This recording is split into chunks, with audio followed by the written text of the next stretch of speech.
poi lei era quella che ti dava forza per andare avanti, per fare le cose che normalmente magari ti dava fastidio fare, no?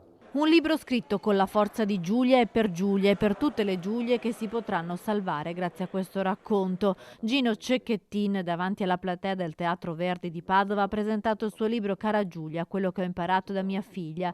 Gino è un padre che affronta il suo dolore perché ha capito che Giulia, la sua Giulia, è diventata un simbolo riconosciuto in Italia e anche all'estero, che ha scosso le coscienze nella lotta contro la violenza alle donne. Ricevo un sacco di telefonate, questo significa che ci sono un sacco di situazioni critiche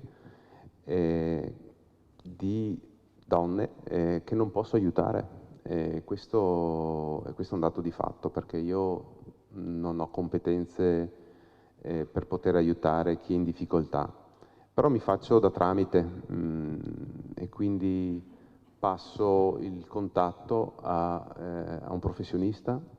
Ho avuto modo di conoscerne tanti, o di associazioni che sono o nel nostro territorio o nella zona vicino a chi mi chiama, per cercare di aiutarle. In sala anche Davide ed Elena, gli altri figli. Gino ha ringraziato proprio Elena per avergli aperto gli occhi sul concetto di patriarcato. Oggi tutti insieme ricordano ogni giorno Giulia, con aneddoti che fanno sorridere ma non cancellano il dolore. Gino Cecchettine poi parla dei doni che ha ricevuto dopo la morte della figlia, come una telefonata di Papa Francesco ricevuta attraverso Monsignor Zuppi, presidente della CEI.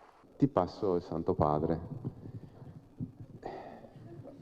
Per quanto uno non ci creda, ma comunque lui rappresenta 2 miliardi di persone.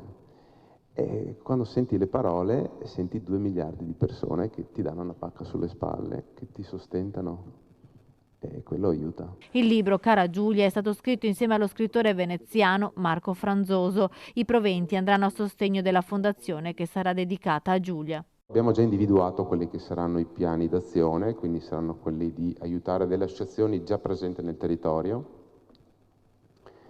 e quindi di essere operativi fin dall'apertura, di fare formazione, quindi non io, diciamolo subito, ma anche lì team di professionisti, magari psicologi, avvocati, criminologi, gente che possa andare per le scuole e chiaramente fare dei seminari per insegnare l'affettività e altri temi che possono essere utili per combattere la violenza.